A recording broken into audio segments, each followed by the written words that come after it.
I was obviously in the orphanage. They one day called me back home from school early and said they had something very important to tell me. And they told me that I was born HIV positive. And only when I left the orphanage and was now independent and went to the hospital for myself did I find out that I was not actually HIV positive at all. And when that business failed, it left me homeless and in debt, a lot of debt. I took it personally because at some point I was really questioning if I'm even cut out to be an entrepreneur. Hi, Genies. Before we get into today's episodes, I just want to take this moment and say thank you for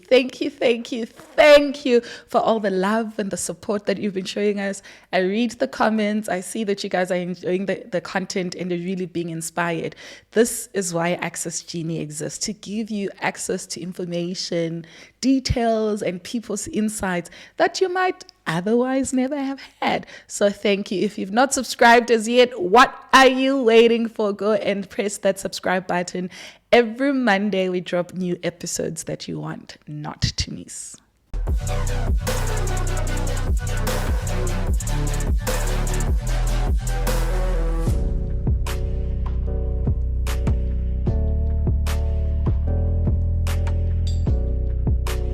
Hi, Genies. Welcome to yet another episode of Access Genie, the podcast that opens doors to success in the world of entrepreneurship. If you're a young woman who has big dreams, there might be dreams in property, interior design, writing your own books, marrying a white man, or just conquering the world, this episode is for you. Today, I'm joined by Qinisile Dlamini, a 27-year-old young entrepreneur who is out there just doing it for herself and conquering the world. Let's get into it. Thank you so much, Q, for joining us. Thanks for having me, Angela. I heard that chuckle at my intro that I'm like... Because they always want to just add that bit. Add that, because it's fun, right? It's fun. Yeah. Listen, I think that your journey has been really interesting. In your 20s, there's been so many ups and downs in your journey. And I think it's because you're daring.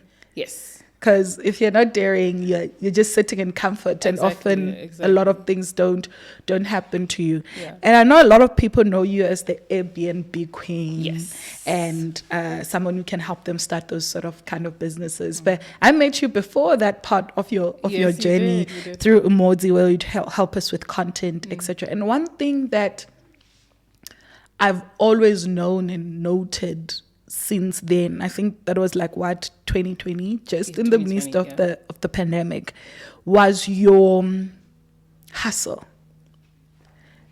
If I were to meet somebody and they say, what's one thing you know about Q? I'd say, girl can hustle and work hard. Where does that drive come from? I have a book, right? And I dedicated one chapter to speaking about why I just fight so hard all the time. And it's more than just growing up in the orphanage. There was a time where someone had claimed to be my biological aunt. So I was taken out of the orphanage and had to go and stay with her. And we lived in such poverty in a shack. It was, in my farm. Yeah, we lived in a shack. It was one of those that have your long drop outside. And the conditions were just appalling. And I remember telling myself at a very young age that this is not my life, this is not my portion, and that I'm going to work and make sure that I don't ever end up in this situation, that if I one day start a family, that they would never end up in this situation, even if I wasn't around. And I've been hustling since then. So I started working at 14 years old, taught myself how to do hair and started working in a hair salon. And since then, it's just always been, how can I make money? How does money work? So I had jobs when I was younger, but then quickly found out that I'm not the type to work for someone else. I have my own goals. And since then, I've just been on the entrepreneurial game. Yeah, that's absolutely incredible. And you talk about growing up in an orphanage, and I know that it was not all rosy, although you were well taken care of. And in your book, you talk about how the leaders or your parents in the orphanage lied to you and said you had HIV when you didn't. Yes. Can you tell us a little bit about that? So that part of my life is something that I only brought to light now, having experienced it and found out the truth about it over like 8 years ago. But I was obviously in the orphanage. They one day called me back home from school early and said they had something very important to tell me. And they told me that I was born HIV positive. I then lived my entire high school life as someone who was HIV positive, very low self-esteem, very low, what's the word? Let me just use the word ambition. Like, I just didn't feel like there was a point because I'm not going to live that long. Or I also didn't believe I was going to find love. So I was just not in a great space at all. And only when I left the orphanage and was now independent and went to the hospital for myself did I find out that I was not actually HIV positive at all. It's crazy. It is quite crazy. But you kind of just have to forgive. You really do. If you want better for yourself. And it's very cliche, and people will always say that forgiveness is the key to your peace. But recently, when I came back to SA, and I've been staying with my friend, and we've been doing Bible studies. We've been doing a study that focuses heavily on forgiveness. And I saw for the first time that the reason why my life hasn't been going so well was because I was holding so much unforgiveness in my heart. Rightfully so. But I chose to let all of that go, and the grass has becoming greener. What unforgiveness were you holding? How do you say so much? My list is so long. The last page of my book, I write a list of every single person who has wronged me in some sort of way, or that I feel hurt about something, big or small. And I wrote that list because I really did want to let it go. I wasn't taught how to communicate the best in the orphanage because there's so many kids, and there's only so many house mothers, and they're not going to teach you things that your mother would normally teach you, like how to express your feelings and say, I've wronged you in this way, I've wronged you in that way. And as a result, I just would hold things in. So someone could have done something as big as that, or someone could have done something as small as maybe just not, or disappointing me in some sort of way. And I held almost the same sort of like resentment for each person because I could never bring it, I could never find it in myself to sit down and say, you know what, you hurt me in this sort of way, or you did this, or you know what I mean? So I was just holding a lot of people, and my sister was in there for not being a bigger sister. I've always felt like I had to be the older one. I had to be the parent. And I felt really let down by that. But I didn't communicate that to her. And so I was holding her in my heart's prison and suffering because of it. And what's your relationship with your sister like now? In my heart, I've forgiven her. So I now have space to be able to open up a relationship with her. It's still a process. I checked up on her once since the decision to forgive everyone. But it's kind of like now we have to introduce ourselves to each other. Hi, I'm Q. Hi, I'm Spe. And start all over again. But there hasn't been a relationship for years. I hadn't spoken to her in years. What do you think was there for you to forgive her, or what did you need to forgive her for? I needed to forgive her for not stepping up. But in forgiving her for not stepping up, I first had to understand why she wasn't able to step up. And that was the hard part for me. And I did eventually. I could understand that she was 4 years older than me. So when our parents passed, she was 4 years old or something like that. And she then obviously she had some sort of relationship with them. She knew them. So losing them meant more to her than it did to me. And so I had to understand that firstly and have some compassion towards her. So yeah, I think that's what I had to forgive her for, yeah. Yeah. Mm. And when you reached out, what was her response like? Very awkward. It was very awkward. I don't think she fully understands what I'm trying to do, which is okay. It will take some time. But yeah, it's baby steps. Baby steps, and it takes time. And since you decided to speak publicly about your HIV saga, I'll call it, have you heard from your the house The orphanage? moms and the No. orphanage? Well, the house mothers, yes, because they were not at fault. They even, when I was at the orphanage, some of them suspected that something was very off. And each time they tried to address it, they would almost, have a disciplinary hearing or something like that, or almost lose their job. And so those house mothers reached out and were like, big up to you for actually speaking up, because we knew something was off and we suspect that it continued even after you left. But the people who were responsible did not reach out at all. And they're not commenting, saying nothing. Which actually just shows, to me, it shows guilt. Because can you imagine, Ansela, if I had maybe, let's say I misunderstood a situation with you, and I went out in the public and I said, Ansela did X, Y, Z, and you know you didn't. Surely you would reach out to me and say, hey, what's up with that? But nothing at all. And what did that make you feel like? It made me feel certain of my truth, because funnily enough, in sharing this, not every single person that I thought would have been supportive was supportive. There were people very dear to me who were around at the time, not responsible, but were around, who don't believe me to this day, right? And I've always kind of had this thing where I second guess myself a lot. I know I maybe come across to other people as very strong all the time, but I second guess myself a lot. And when I have people very close to me questioning me on certain things, especially something like that, then I also start to question myself. I'm like, hey, did that actually happen? Or was I actually told I was HIV positive? Or am I dreaming? Am I, so I really went through that phase of questioning myself as well, because the people that I really look up to and hold dear to me were questioning me. So that hurt. But just the fact that the orphanage didn't actually reach out afterwards just solidified to me that, no, I'm not going crazy. Apart from the evidence that I actually have. Yeah. Yeah, that's like so much strength. And you were able to find out because you had to move out of the orphanage at 18 and went to Cape Town to go study design. Yes. And you had to now take care of your own health. And then, so the boom. first time I went to the hospital on my own is when it came out.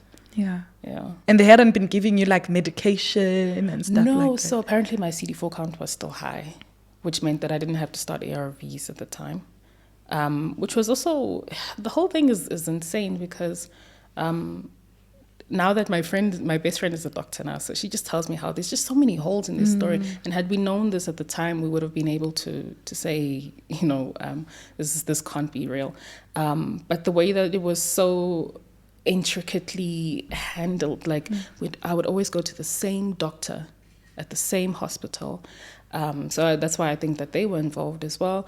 And also the thing of telling me each time that, no, your CD4 count is actually going higher and higher and higher, which typically doesn't happen with HIV patients. Yes, it can take a bit longer for someone else, but it's going to drop and you're going to start ARVs eventually. But mine just always went up, which, yeah. And I think also that's like when adults take advantage of an underdeveloped mind that doesn't have context or knowledge and fear. No, that's a big one. That is a really big one. And not only were they taking advantage of the underdeveloped mind, as in me being a child, but even the house mothers who were questioning them, who are typically uneducated. And obviously they would use that to shut them up. Yeah. Sure, what a life you've led. But in the midst of all of that, you were able to go and study and find yourself and, teach yourself how to sew. I've worn stuff you've made before. And then transition into the world of Airbnb. Yes. How did this come about? It's such a crazy roller coaster that doesn't make sense at all. And in looking back at everything that happened, I'm very scared of what's going to come next, because God is just so unpredictable. You go and you study something, you think, okay, I'm going to make it big in this industry, and then something just drops on your lap, and that's the thing that takes off. So the sewing thing was something I was passionate about, especially in college and whatnot. So I taught my ex taught me how to sew, and then I would do that. But then that business failed, and when that business failed, it left me homeless. and in debt, a lot of debt. The debt was from clients who had made big orders, and I wasn't able to fulfill those orders, and their money had already been used to pay staff and refund that client and so forth. Excuse me. So there was a lot that I was dealing with at the time, and someone who was a foster mom for me in the orphanage was able to get me a small apartment in Randburg. And that's when the Airbnb thing started, because I was then furnishing the place with money that I was making from Umodzi, actually. And because I'd studied interior design, it was looking very nice. And someone made a comment saying, this actually looks like a hotel, like an Airbnb. I'm like, ding. And then I just gave it a shot. And it took off in ways that I had not planned or even envisioned. Yeah. And I think that's such a big lesson in listening, because that person could have written that comment and then you just brushed past it. Exactly. So it's important to always just listen. And I think it's about being present. Sometimes, not even just sometimes, often we miss the bus. God will be like, I've sent 20 of them your way. Yes. And you kept on missing them. Yes. But simply because we're not present, we're just like on the go, and you're not present in trying to just understand that. So you say that pin dropped to say, let me start this, and then you ran with it. Yes. What does that look like? How did that journey go? I went downstairs on that very same day to building management, and I said, hey, I wanna try this whole Airbnb thing. And they said, how would that work? Well, basically, I'm gonna just use my current apartment as an Airbnb. When I get guests, I would leave, and then I'm obviously using the money that I'm getting from the bookings to pay the rent. And surprisingly, they agreed. And I didn't even have much furniture at the time. I had just started making a little bit of money. But my friend who was living in the building was always with her boyfriend anyway. So I went to her and I said, can I hire some of your furniture?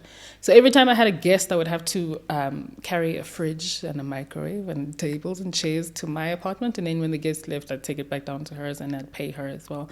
It meant sleeping on couches. It meant sleeping on mattresses, wherever, except my own apartment when I had guests, until the point where I had made enough money to firstly stop hiring the furniture, and also that I could actually now go stay at a hotel. And from there, like I was telling you before we started rolling, that I prefer to date when I'm financially stable, so that I don't have to be so dependent on the other person. So then I went on to the dating apps and I met some guy who unfortunately now has passed on. But he gave me my first 5 properties to do Airbnb with, which then I started marketing. And instead of people on TikTok saying, how can I book this? They actually were more interested on how it's possible for me to have all of these Airbnbs that I don't even own. I started the classes then, and those took off as well. And I started teaching all over SA and internationally as well. And yeah, that's been the journey. Yeah. And that part of your journey really, really blew up. It did. Really took off. So fast. So fast, and it took off a lot. And, I remember I'll talk to Laura, I'm like, I'm so proud of you. Yeah. You see what she's doing, and I'll be like watching and drop you a WhatsApp here and there when I feel like I have to say something, etc. And you were making so much money and doing stuff through classes. Mm-hmm. What do you think those classes did for your brand? For my brand, I've always struggled with that whole concept of calling oneself a brand. But everyone is a brand. We're all brands. I keep getting taught that, because I see you do it a lot. I watch, Label Lion. Yes. So she does it a lot as well. And I've always just really struggled with... Everyone is a brand in this sense. Think about it. Yeah. When your friend that you stay with, when she's not in the room, what do people say about her? That's a brand. That's what brand is. When people are thirsty, like, oh, I don't want water though. Oh, Coca-Cola, because that's a brand. That's branding, where people have opinions about you, the way in which you carry yourself, your values, your mission, how you speak, how you sound, where you go, where you eat, what you enjoy. All of those things encompass a brand. So every single human being on earth, all of us are brands. Okay, I hear those things. I think I've just never really carried myself as a brand. I've never really told myself, okay, I cannot do X, Y, Z because it's going to tarnish my brand, etc. I've always just gone with, I'm a human. I'm a human being. I make mistakes. Oh my gosh, that mistake that I made. But like, I've never told myself I am a brand and I'm going to move like a brand, because in my head, then it's almost restricting. Yeah. But that means that's the kind of brand you are. Oh, okay. A chilled, so that's my brand. Yeah, so Okay. you're Okay, chilled. that's fine. I can accept That's the brand you are, right? So it accept means that you'll then. be like the chilled, Yeah. nonchalant, goofy, Yeah. whatever. That will be your brand. And I think you'll find that in different characters of actual products that you can buy. So think about Nando's. You'll think Yes, they don't oh, really that you care, can right? them, yeah. But they're a brand. It's But very you'll just strategic, think yeah. they're just very chilled, but Yeah. it's a brand. So that's Okay. just like a personality. So I think what I was trying to get out of this, I know that you share a lot online, where sometimes I'll be like, Q, that's fine. Like, you don't have to do that. Like, that's fine. And then I realized that people are just different personalities and they go through things differently and they process things differently. So what has opening yourself so much online, how has it impacted you rather? It could have taken its toll, and I think when you just made that example now, I think I know what you were referring to, because even though you didn't call me, there were a few people who called me when I posted the video of how I was now broke, and they were like, "No, you don't have to tell people that because it's gonna ruin your brand, blah blah blah." And I think that was my brand, that in itself, that whole video, and for the first time, I was able to stand up for myself and say, I know it came off very emotional. I know that you probably wouldn't have done it yourself, but that is my brand. If there's one video that I'm going to keep up of me crying on the internet, it's that one, because so many people came forward and said, you know what, actually, I went through that as well. I lost millions. I am sitting on a negative 2 million right now, and I didn't have the strength to even admit it to my own family. So the fact that you were able to admit it to the world, that you didn't owe them that explanation at all. You could have bounced back, and no one would have been none the wiser. But you chose to be as authentic and as honest about what it takes to be a business person. That to me made me feel really proud. And even though right now I'm not where I was, not even close, but I'm getting there. But I've never felt so happy, Answer. Yeah, and I appreciated that video. It's actually not that video. That video I approved of. It's, okay. It's other things where I'll be like, no. So like for me, it was one where you're talking about kicking people out of your Airbnb. Okay, but no, that got me pissed. I was like, I'm not even proud of that one. oh my goodness. Scrub from the internet. No, you see that one. I think, and I say that every single person makes mistakes. I mean, you're going to get ahead of yourself sometimes, right? And you're going to get very comfortable with who you are and who you think people think you are. And I was very comfortable at that time, and I said things that I should not have said, and in a way that I should not have said it. So that I'm not proud of at all. Yeah. That is not my brand. And I hate that I've since then been perceived by a lot of people as being that Q. Yeah. And I understand that it was my mistake. I did do it, and I do apologize and take a lot of responsibility for that. But I've also grown from that a lot. And I appreciate every single person who came forward and gave their advice, you being one of them. And also I appreciate everyone who forgave me for that as well, because they didn't have to. My investors didn't have to stick around. My let me just call them fans for the sake of it. They didn't have to stick around, but they did. Yeah. And I appreciate that. Yeah. And you know, sometimes one thing that I have learned about success is that when you have come from a place of lacking and then all of a sudden, oh my goodness, you lose yourself, especially if it's new. Yeah. You lose yourself because everything can move so fast, and you're in such a space where you don't know how to consolidate all of these great things that are happening, that you could act out of character. Like you're saying that you'll make that kind of mistake and act out of character, because it can be a lot. And guys, success can feel like a drug. I've been there where you're like, oh my goodness, like you're just on such a high. Yeah. You feel like you're on top of the world. A similar thing happens with someone who was always really big, and then they suddenly lose weight. Apparently, my doctor friend was telling me that they usually are supposed to go through therapy, and catch up with now your new body, your new life, because people are going to treat you differently now that you are smaller. They're going to, life is going to be very different. And sometimes people start to act out of character because of that. And I guess that's the same thing that happened to me. So maybe success therapy should be a thing, hey? Yeah. I swear it should be, because it's the same that comes with money. That's why you see a lot of people who make money lose it and lose it fast, because it comes immediately the moment you start making money, you change your life. That's why I'm so grateful for my husband, because he keeps us so grounded that you live below your means, no matter what, like, because so that you don't get ahead of yourself. And that's really critical. And from looking at it from an outside perspective, I saw it as that. I was like, no. And then when I saw that you lost everything, I'm like, yeah, good.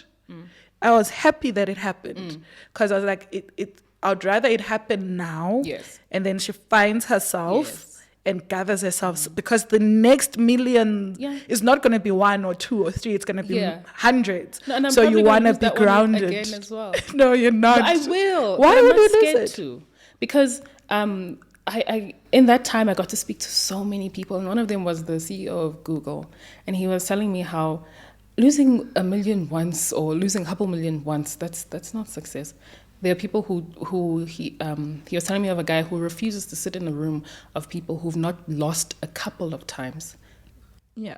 So you lose. So definitely you'd lose, but rather you don't lose to your rock bottom. Like rock bottom must always be different. This is something that I was also saying, is that even though I've lost now, I'm not where I was before I started. So on some people's terms, actually, they wouldn't classify me as broke, because I've been in a place where I wasn't even able to eat. But that's certainly not the case now. I'm okay. I'm just not a millionaire.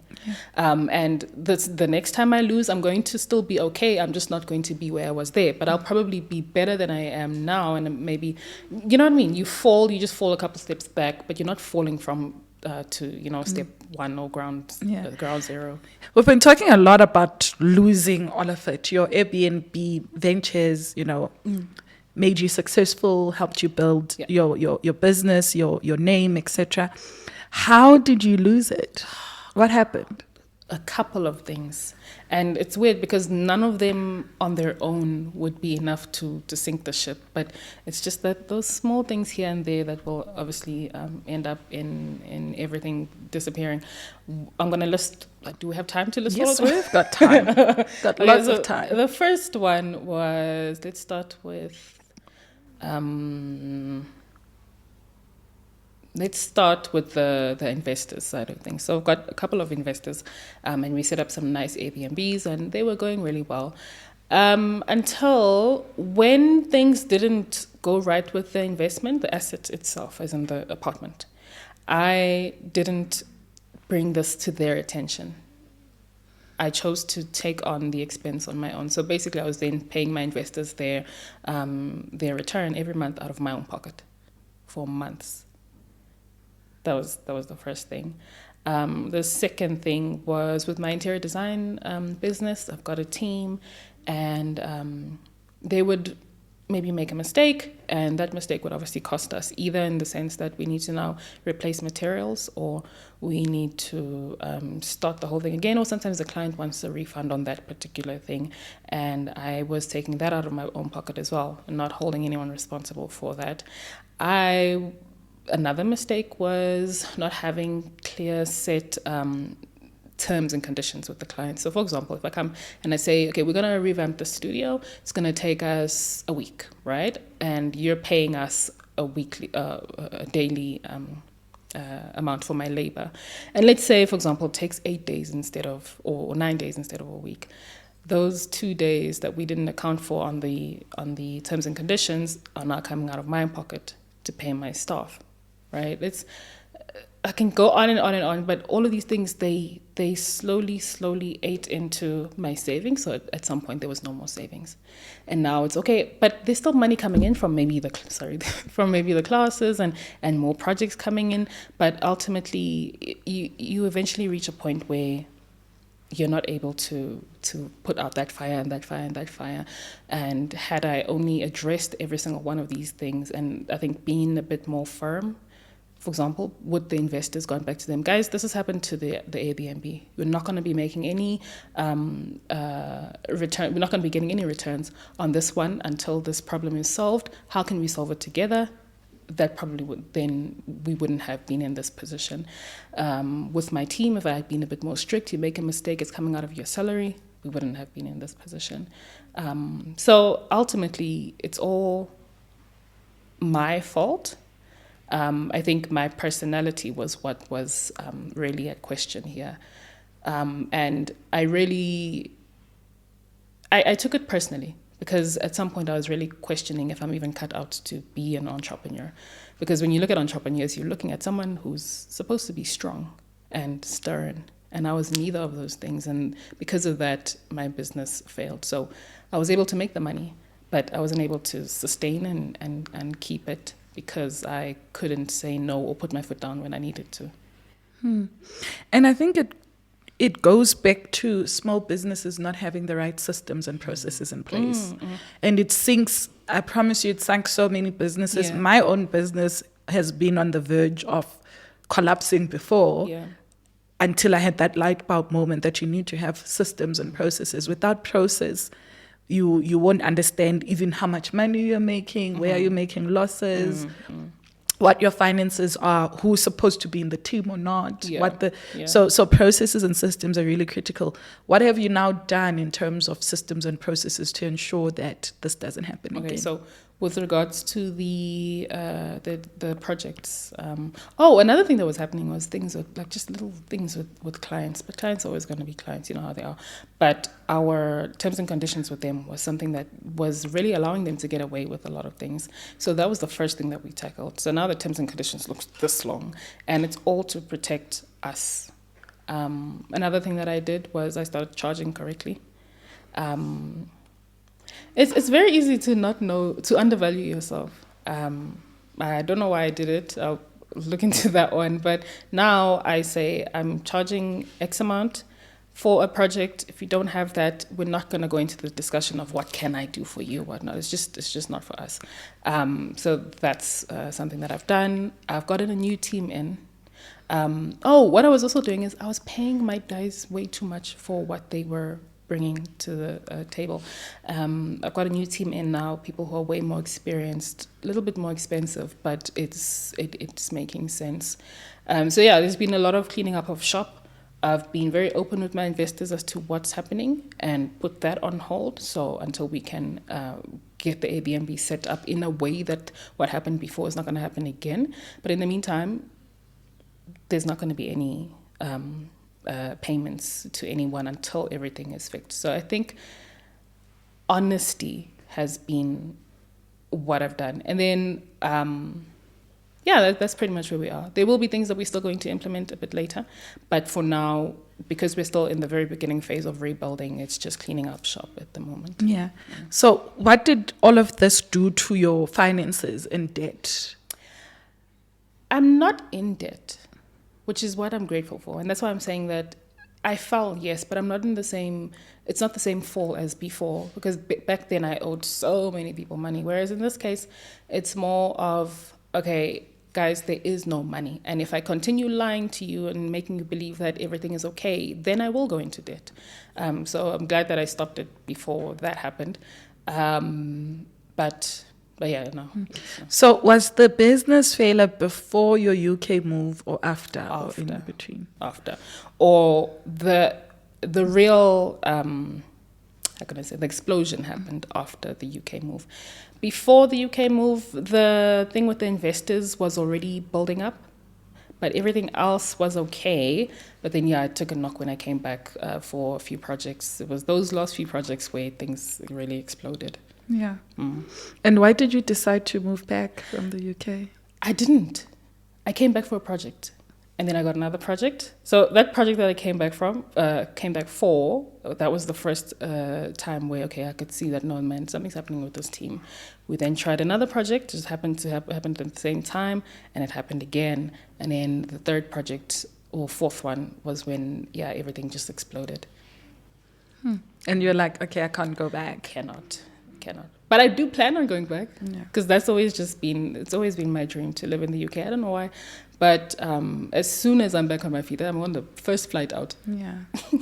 And I think also it speaks to your relationships, because when you found yourself in trouble, you had somebody to call and say, Girl. Listen. Yeah. I honestly don't know what I would have done had she not been around. This is my friend. We've been friends since primary school, since grade 1. And I've been staying with her since I came back. And she's not asked me to do anything beyond what I'm capable of. She's very aware of the situation. She was actually the one who encouraged me to post that video, because one thing I was really struggling with was the perception that people had of me, and the comments that I would see every single day. Oh my gosh, you're doing so well. You inspire me. And I felt like a fraud.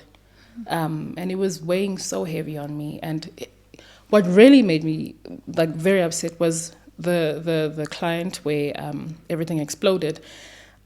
She was now demanding money, her money back. And Hansel, I did not have that money. And even after telling her, listen, this is the situation, I don't have the money, her response was something along the lines of, well, you are that successful Airbnb, blah, blah, blah. Surely you do have the money. And that for me, it was like, no, I need to be honest and tell people, and be honest with myself, be honest with everyone, that I'm not there anymore. I'm not that person. Yeah. And the realization, take me back to that moment where you had that realization, like, girl, oh, wait, manch. Painful, very painful. But somewhat never embarrassing. I was never embarrassed about it, because I'd fallen before and I knew I could get up again. But it was very painful that, how can this keep happening? Why does this keep happening? Like, I've always wanted, more than anything in life, I've just wanted to be successful, because of that little girl who was in the orphanage and didn't have much and promised herself that she'd make a better life. And so when I finally got it, I thought, okay, we've made it now. This is the end. And, we ride off into the sunset. And then part 2 comes. Well, I was not prepared for this. So I was just frustrated that I tried. I really, really tried, and it still failed. So I was fighting with God, as I usually do. But I wasn't embarrassed, because I'd been there before. But I just felt like I needed to at least be honest. Yeah. What does the fight with God look like? Me and God have a very love-hate relationship. Yeah. I feel like he's not the best communicator. And I can see that he's trying to do things or teach me, or there's a lesson to be learned, but he's not being clear on what that lesson is. And I wish that he would just tell me that, and then I'd be so much more receptive of that lesson. Also, I wish he would hurry up and get to it, because it's just taking his time. Oh my gosh. But yeah, I trust in God. I just don't always appreciate his processes, but I know that in the end it does work out, and it's always for my good. Yeah. So where are you at right now with the business? With the business, we are, I think that we are in a decent place. I like the pace that I'm moving at. I like the new boundaries that I've set with the business. Like, we get a lot of people inquiring on, hey Q, I have this space. My budget is 80,000 Rand, but nah, it's just a straight no. Because yes, I could do with that money, even if I'm just making, let's say, 10,000 profit off that, I could do with it. But am I going to go through the same stresses? Am I going to go through the same fights that I was going through with clients that I hadn't quoted properly for before? And so I'm letting them go. Yeah. And I'm only taking those ones that are paying us, our value. I'm going in with my new team. They're doing a great job. I'm very happy with them. But of course, when you now jump from being that affordable person to being not so affordable, it takes some time to find clients. But even in sitting when I don't have projects, I'm fine. Yeah. And the most powerful place any entrepreneur can ever be in is negotiating from a position of power and not desperation. Yes. You need to be able to say, it's okay. Yes. Like, I'm going to leave it. Yes, like, it is. I don't have money for electricity, but it's okay. Exactly. I'm not desperate. We'll figure it out and just leave it. Because the more you take less, the more it will keep on happening, and you're closing yourself for opportunities that could actually grow you, because you're now just busy with these things that would not give you the kind of value that you need in your life. And I'm sure you also know this, that the clients who typically ask for discounts and are always the most difficult. And it kills you as a business person, not just emotionally and psychologically. These are the ones that cripple your business. Because now you have to start doing things that you're paying for it. You're paying for the travel. You're paying for your stuff out of your own pocket. So, and they don't see these things, and these things cripple us. So I've said no to all of them. Yeah. I've also learned to listen to God. Oh my gosh. The other day I had such a great opportunity to get a project that would have been worth a couple million, would have taken me right back to where I was. But something inside me, God was telling me, no, this one's not for you. And I saw for the first time that I would have made the same mistakes, just on a bigger budget. And that would have really, really hit me, driven me off the edge, because I'm not ready yet. Yeah. Sure. So incredibly powerful. So what have you had to unlearn through this whole journey that you've been through? My friend, I talked to her a lot about everything. And one of the biggest things that we are trying to undo now is she says I'm too generous. And if you look closely at every single one of these examples that I've used, it was generosity that was at play. And now I have to say no. Like the other day, me and we're having a workshop that's coming up, and I was like, okay, we're gonna get some interns in, and they're gonna do X, Y, Z, and I'm gonna pay them. What did I say? 5,000, I think 5,000. And they're like, for what? I'm like, no, that just seems fair to me. Like I feel like that's right. But there's just times where being a generous person, you're just doing too much, and you're doing too much for other people. And you're not doing, it's not for your business, it's not for your growth. And so I'm learning to really cut back on that. I'm naturally a generous person, but it's going to be the end of me if I continue to let it, control me or have, to tell me how to move. Whereas it's not to say that now I need to be a selfish person. But I just need to know when to stop and when is too much, or everything in moderation. Yeah. Yeah. And it's a business and not a charity. Exactly. And a business must be able to survive, because had you been doing the right things, you could go 6 months without the business earning money, but the business is still alive while you restructure and figure things out. But I think sometimes we forget that we need operational funds in the bank should shit hit the fan. You need to be able to still survive. Exactly, yeah. Otherwise, one thing happens. A lot of small businesses survive month to month. Yes. And the month to month thing will just cripple you. It doesn't work. It's and big businesses also survive month to month, but then their month to month is different. Very That's why different. they make you wait 90 days to get Yeah. your payment when you work with big companies, because they also do month to month. But then again, goes back to process, right? So they know how their money comes. Whoever wants to do business with us, we're paying 60 days or we're paying 90 days, because process, and that's the system for our business to survive. And another piece of advice that I got from someone was knowing your strengths. And if you're not that type, you're not that assertive person, you're not the type who's going to say to the client, well, we have processes. You know what I mean? If it doesn't come naturally to you, then don't be the person who has to do that. Get someone else who's a bit more stern and, who's going to be calling those shots, because you doing that is what's actually killing you. Yeah, get somebody else while you learn, because as the founder, you need to get to a place where people understand that you are the founder of the business. How do you think all of the stuff you've been through in your life have impacted the Q that's sitting here now, and how you now move in the world of business?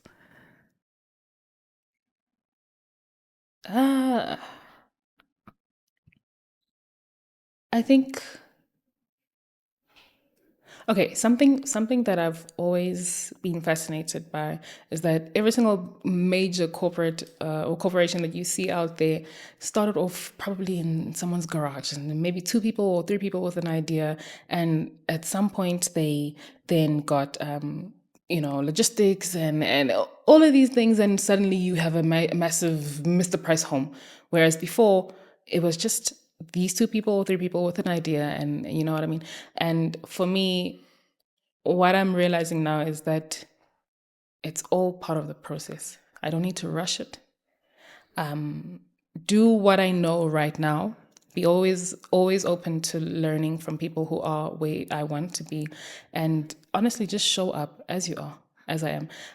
I think that before I was always so focused on, oh my gosh, I need to reach that goal, I need to be that one, that business mogul, but it will happen. And my best piece of advice that I got from someone in this whole process was, your 20s, or what did he say? The first 30 years of your life are for learning. The next 30 years of your life is for earning. And then the last 30 years of your life is for returning everything that you accumulated financially and in knowledge back to the people that you're going to be leaving behind. And I think that I was not living in my first 30 years of my life. I wanted so badly to be at the earning stage. So everything that's happening, and whether I fall again, like I said earlier, which is very likely to happen, it's still fine because I'm still in that learning process. Then we will reach the earning where I'll start making real money. But that money, I feel like I'm going to cherish it or appreciate it so much more, knowing how much I had to go through to get to it. Yeah, very true. And I think sometimes it's because we look at other people's lives and we're like, ooh, but that person, and we don't realize, oh, that person is 40, right, or 50. Like that person has 20 years on you. Exactly, so you can't compare yourself. Over and above that, maybe that person comes from different circumstances compared to you. Like our journeys are also different, that when you take that step back and say, okay, this is my journey, and how do I then channel it and drive it to that kind of place that I want to be at. It's very, very critical. It's the noise on social media. I love social media, but I also hate it because of that sort of pressure that you get. If you don't know yourself, you find yourself in this place of pressure, like, oh, I should have a Gucci, oh, I should have this or that, if you don't understand who you are. So when we finish this podcast, we like to play what we call Fast Five. Okay. When I ask you 5 quick questions that you can answer in 1 sentence, a word, or a phrase. So at least we've got a sentence in there, so the pressure is not that hectic. Are you ready? Yes. All right. So what's one thing that you think people misunderstand about you? My personality. Yes. And if I were to give you 5 million rand right now, what would you do with it? I'm leaving South Africa. No, for real. I would go and I would invest in property overseas. That's what I would do. Yeah, investing in property. If you had to start a different business outside of property and interior, what would it be in? I want to have a wedding venue. Yeah, those people are making bank. They're making money. Yo. And if you were to have a billboard right now on the N1, what would the billboard say? No, that's a tough question. Wait, I want to hear your answer first. What would your billboard say? If I had a billboard, it would say, I was here. Yo. Oh, no, actually, now I'm remembering, you've always said this. And you were saying that that song by Beyonce, right? Yes, You were saying that, that's the one. So I definitely would say I was here for me, because I am so proud of the space that I am in my life and have been for a while, where everything is with intention. Even if I'm to die today, I'm not done, but I was here. Literally every single day, I'm doing things that I want to do and things that I should be doing in the way I should be doing them. So I am very intentional about fully living my life the way I want it to be. So it will be that, like, I was here. Yeah. Then I think for you, I think mine would be then something along the lines of anything is possible. Yeah. Anything is possible. Anything. That's beautiful. And finally, where do you see yourself 12 months from now? 12 months only? Only 12 months. That's more than enough. That is so Just scary. 12, because that's like the immediate goal. Yeah. It's so scary because I've been asking myself this question a lot lately, and I don't know, and I'm choosing not to know because I've seen how quickly God can just step in and say, nope, I have different plans for you.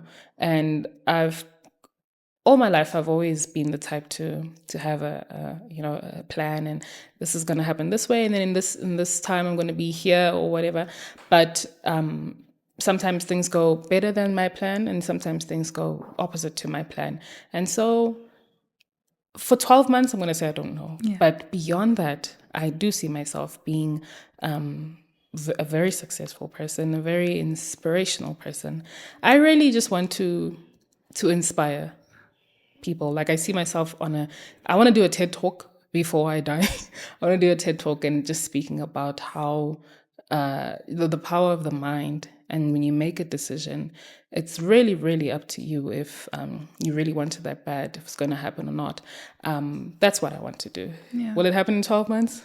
I don't know, but I'm just going to leave it up to God to tell me where he wants me to go from here. Because I don't even know, even when I think about, okay, when I move out of my friend's place, am I just going to stay in Joburg? Am I going to get my own place? Am I going to move back to the UK? I don't know. Yeah. And I'm just asking, I'm waiting for God to tell me on that one. Waiting for God to tell you. And let me tell you, I think this conversation is going to be inspirational. Like you said, that you want to be inspirational. I'm inspired just sitting here. And there you have it, folks. That is the conversation I just had with Qinisile Dlamini, the queen of property and Airbnb. She's got a workshop coming up at the end of September. So go through to her social media pages. If you like interior design, or you're sitting and watching this in your living room and you're like, this space could look better, that workshop is for you. You're going to learn how to create your spaces and make them look light and bright and beautiful and have personality, or whatever it is that you have in your mind. So go and check it out. Thank you for watching.